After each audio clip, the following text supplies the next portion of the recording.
I always compare Jodi Hildebrandt to Ted Bundy because nobody can figure out why a serial killer would kill people. Jodi Hildebrandt, she grows off of people's pain and destruction. And when she sat there and said she loved those kids, I almost fell out of my chair. Hey, what's up everybody? Welcome to Therapy Today. We are doing another reaction video off of this whole saga of the Jodi Hildebrandt and Ruby Franke case.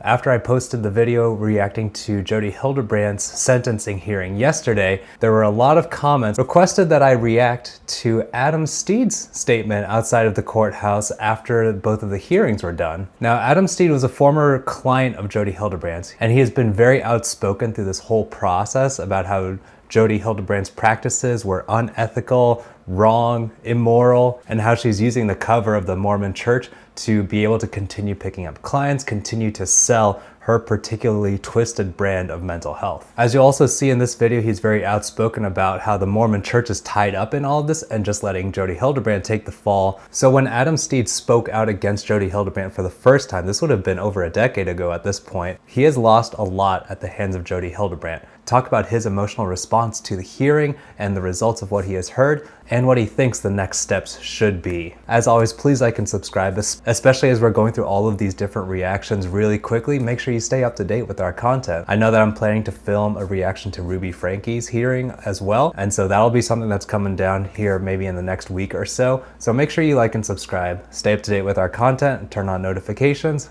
Let's dive into the video. Hi there. Okay, we've got another interview. Do you guys want to know who Jodi Hildebrandt is? So Adam Steed just ushers himself into the interview room, it looks like. What had just happened previous to this was that Jodi Hildebrandt's attorney was being interviewed, and he gave a lot of very non-committal answers, a lot of I can't comment on that or I don't knows. And so Adam Steed just jumps in here ready to share what he knows about Jodi Hildebrandt. It's great. Thank you. Here, I'll answer your questions. He's her attorney. He can't answer them. My name's Adam Paul Steed, and if you guys want to know who Jodi Hildebrandt is, I'll answer tons of questions about her. I know my dad. Hey, Dad, come here. Come here. My dad has a file at home that's probably about 2,500 pages of records from court filings and just huge amount of documentation about Jodi Hildebrandt that we will share with everybody. I want you to know the same court that has ordered us not to share these documents is covering up this racket that Jodi Hildebrandt had with the Mormon Church in the 4th District Utah County Court. So one thing you can tell is that his demeanor is so different. I think on the tail end of hearing that she's actually going to be sentenced to consecutive sentences and that she will spend significant amount of time in prison. This is very different to the previous interview that we reacted to with him, where he seemed a lot less confident, seemed a lot less energetic, that he was still fighting that fight, and now he's seeing the fruits of some of that payoff in some of the repercussions for Jodi Hildebrandt following the sentencing hearing. And so these are some of the first hints that he's alluding to some of the partnership and the twisted power dynamics that Jodi Hildebrandt, in his view, was just a part of this very twisted system that encompasses a lot of the power within the Mormon Church. She abused my children the same way, almost, even in a different type of abuse. I think it could be argued worse, and that was 15 years ago. And I fought against Jodi Hildebrandt with my family and everybody to stop this monster of a lady. And Jodi went after me. She went after me to destroy my life in the craziest way you could ever think of possible. That's one pattern that Adam Steed, Jodi Hildebrandt, other victims who spoke out all have talked about. As soon as you cross Jodi Hildebrandt, she uses all of her resources, all of the leverage that she has to be able to destroy your credibility so that she can walk away from it scot-free and you're left trying to pick up the pieces. Like, I was a victim of sexual abuse at Boy Scouts of America, Camp Little Lemhi in Idaho. And my dad helped us stop a predator. You can read it in the national press and everything. We changed the laws of sexual abuse so victims could come forward. We got rid of the criminal and civil statute limitations. The Mormon Church knew who we were. And Elder Helam, Richard G. Helam, was like he was the president of the First Quorum of the 70, the top probably executive functioning leader of the whole Mormon Church. And he sat with Jodi Hildebrandt as they destroyed my life in this court racket, like they've destroyed countless other people's lives. And they even had the gall to order my Mormon Stories thing where I brought some documentation off the internet saying that they didn't want me to say bad things to my children or in front of the children about my ex-wife. Well, if you're accused of sexual abuse by Jodi Hildebrandt, and if your ex-wife performed a falsification of sexual abuse, that professionals looked at the documentation and said, this is sexual abuse. This is sexual abuse. We have documentation for sexual abuse of my children by Jodi Hildebrandt and my ex-wife. Wow, he is not hesitating to drop names here. And I think maybe some of the shift in this mindset is that first he's probably fed up with all of these different power structures, like he talked about the district courts, the Mormon Church, Jodi Hildebrandt, all kind of banding together against individual victims like they did in his case. I think it also speaks to the power and the empowerment that he feels after that vindication in that courtroom where the sentence actually stuck, and like Jodi Hildebrandt talked about in a previous interview, where they just weren't sure whether Jodi might find a way to wriggle her way out of any real punishment in this case. And so to hear the plea deal, to hear the actual sentencing must have been such a relief for both Jodi Hildebrandt and for Adam Steed, that now he has this new sense of empowerment to be able to speak out. Yeah, these people have done this and this and this. We have the documents, and now there's this vindication by the judge that yes, right will prevail and that she'll actually be held liable for her actions. And now he's trying to include some of the bigger structures like the Mormon Church, like the district courts, who were working against him throughout this entire process. And you know, this stuff was redacted in the Doppel paperwork. It was so horrible that it was redacted. And the courts just recently said I couldn't talk about my family or my ex-wife or anything, but if you have children, if your children were trained to think that your dad was sexual predator and a monster. So I'm sorry, we came in a little bit late. Why is it that you wanted to be here? Okay, so there are tons, and it's not Jodi Hildebrandt is the tip of the iceberg. The Mormon Church was doing this operation where they were using religious beliefs and they were using ethical therapists to enforce them, and it was an area of exploitation.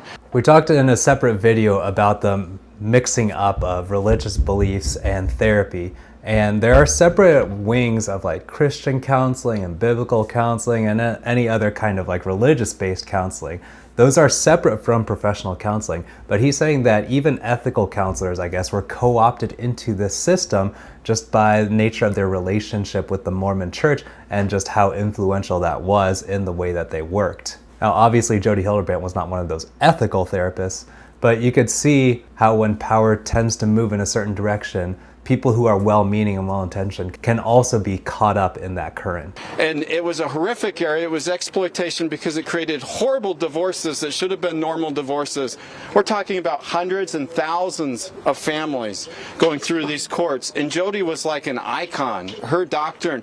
Okay, so here's the problem. Everybody. So today it sounds like was a little bit of like justice for you too. Oh, Jodi, yeah, Ruby Frank. When I saw Ruby Frank, I saw my ex-wife sitting there saying the exact same thing. That my ex-wife would have said the exact same thing Ruby Franke said today, and a lot of other women would have said the same thing. You have no idea how many victims are out there that their minds have been messed up so much with this.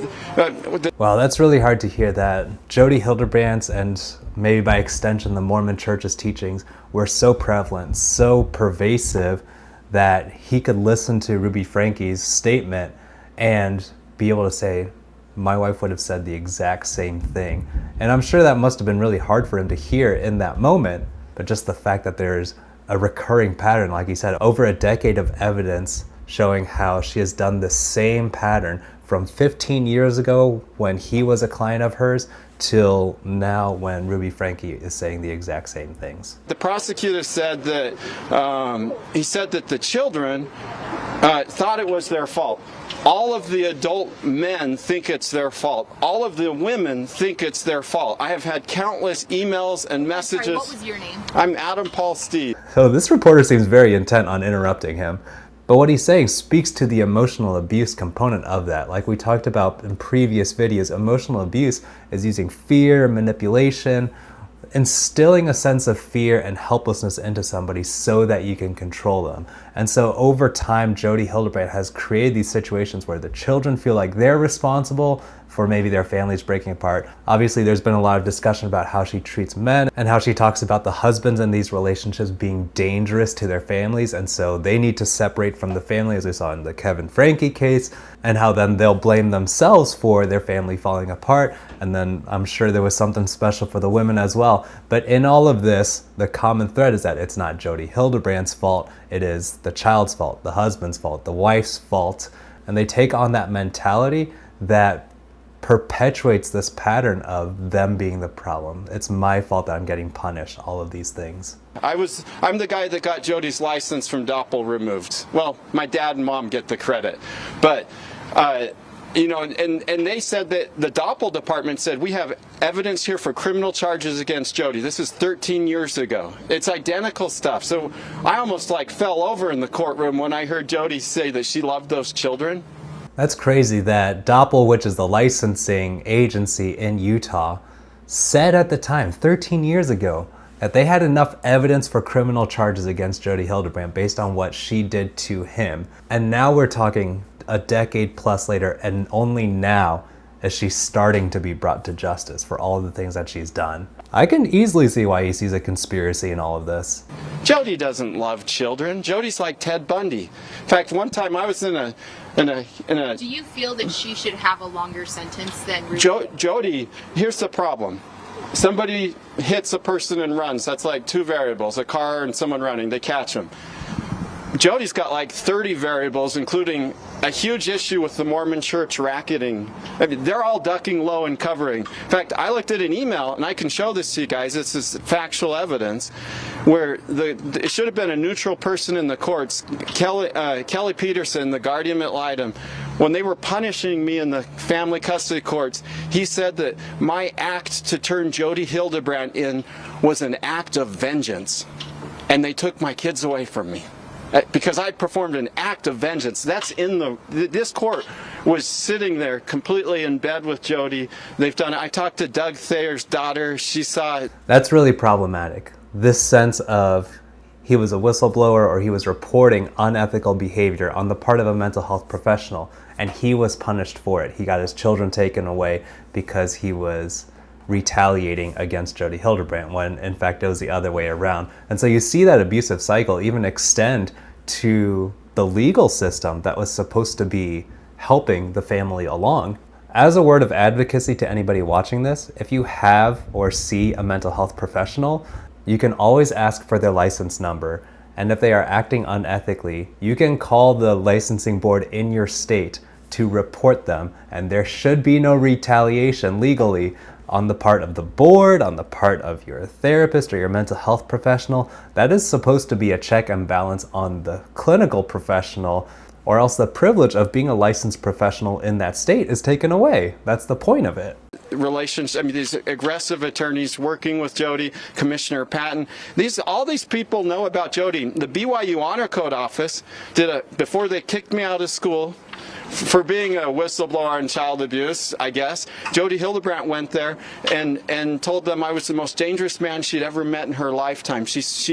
We have hundreds of pages of this stuff, of Jodi Hildebrandt working with top church leaders to dispel me. I got kicked out of school my senior year.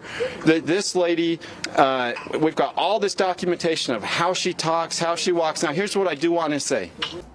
Before he gets to what he wants to say, that is such a twisted thing. Because of my license, I have a certain amount of credibility when it comes to official things. And those are privileges afforded to me by the licensing board, by the nature of my status as a licensed professional counselor.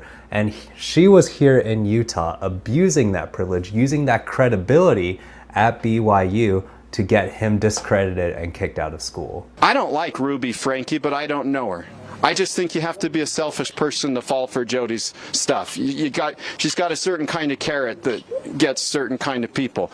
But Ruby Franke would have never done any of this stuff if Jodi Hildebrandt hadn't been the mastermind and just completely created this. Ruby Franke's not dangerous in the sense she's not going to go out and do this to more kids, but Jodi Hildebrandt will. When we went to Doppel, and we went to Doppel ordered her to go through all this ethical stuff. She went through the whole thing with shining colors, and she turned around and did the same stuff again. I mean, even when she was teaching us that we were safe to come to her and stuff. She was abusing children at the same time with one hand and teaching a godliness with another hand. So what's her motivation?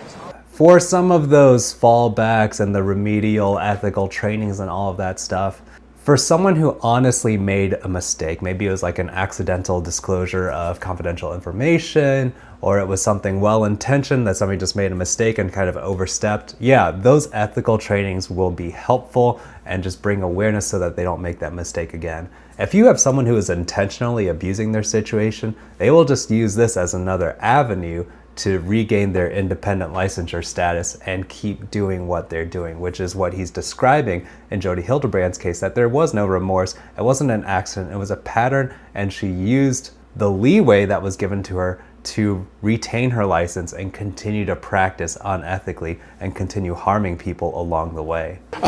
Jodi Hildebrandt had a weird relationship with my ex-wife. It was a dual relationship. It was bordering sexual in nature. I mean, she went through different women that made her look powerful and important. My ex-wife's dad was a Area 70 in the Mormon Church, and Jodi Hildebrandt wanted power, but I know her instincts. When you're in a pain and suffering, when you talk about something and she finds a way to hurt you, it makes her blush. It makes her feel euphoric. I've seen her act that way and look that way in the worst of circumstances. So I always compare Jodi Hildebrandt to Ted Bundy, because nobody can figure out why a serial killer would kill people. Jodi Hildebrandt, she grows off of people's pain and destruction. And when she sat there and said she loved those kids, I almost fell out of my chair. That's crazy. That kind of detail in that description, that she gets pleasure out of hurting others or finding a vulnerable spot and digging into it, that's really scary. And I can see where the comparisons to a serial killer might come in. The only thing her version of loving children is find a way to make them hurt more than anything possible. It's like an energy she feeds off of. Here, I'll grab it. Thank you so much, Adam. Yeah. Sorry, I didn't. It's a little traumatic for me, so if I monologue, I'm sorry. Does anybody have a question? Covered a lot. We got a ton of documentation. That 4th District Court's got to be ducking their heads right now, because I do want to say something. There's countless children out there that have been raised to believe their fathers are predators because of Jodi Hildebrandt. And the 4th District Court and other courts involved don't want to show they made mistakes. So who's going to help those children? Like, who's going to help them? Like, this is a court of public opinion. People need to find out the truth to go help all these children and help all these people come forward. And the fact that the court tried to silence me for being on the front edge of coming forward is just an example of how the same notorious people in power back then that allowed Jodi to do all this stuff are alive and thriving today. And if you give a damn about our children, you got to do the same thing I do and fight for what's true. Woo, preach! Man, he really got some steam towards the end there. But I think that's the point, right? I think in all of this talk about ethics and professional identity and dual relationships and all of this stuff, we can't lose sight of the fact that kids and families were harmed by the way Jodi Hildebrandt and her ties with the Mormon Church and potentially even the court system in Utah all contributed to hurt families, damaged childhoods, damaged marriages, and that even worse, a lot of these victims feel like they're the ones responsible for it, that it was their fault, that they deserve it somehow. And so that's why I do appreciate Adam Steed speaking out, and he may have been a little euphoric at the turn of events and that maybe he's seeing a first step towards a transition to a better and more unbiased justice system in the way that this hearing has turned out. I do hope that some of the documents that he had, that some of the points that he is making are followed up on now that the courts are getting to the point where recognizing that Jodi Hildebrandt, even though she was the person with institutional power, was the one wielding that power irresponsibly, abusively. So thank you all so much for watching this video. Again, great statement from Adam Steed, and I do appreciate him speaking out, especially from all those years ago when he was losing everything, his family, his degree, potentially job opportunities because of all of this stuff that was going on. And he never stopped speaking out against Jodi Hildebrandt until she was brought to justice. And now it seems like he's got his sights set on even bigger targets like the Mormon Church and trying to get them to change how their systems work. I don't know enough about the Mormon Church to say anything about that, but I know I've heard a lot of comments from people who have been hurt by that specific church and that specific faith. And so this is not to dump on the Mormon faith in general. I know a lot of Mormons who are amazing people, very kind people, very respectful people. But as with any faith or any organization, that doesn't mean that the people at the top with the power are not abusing it. So again, thank you all so much for watching this video. Again, please do like and subscribe. Stay up to date with all of our coverage of the Ruby Franke, Jodi Hildebrandt case, with all these different statements that are coming out here in the last couple of days. And again, thank you for tuning in and watching this video. I'll see you all next time.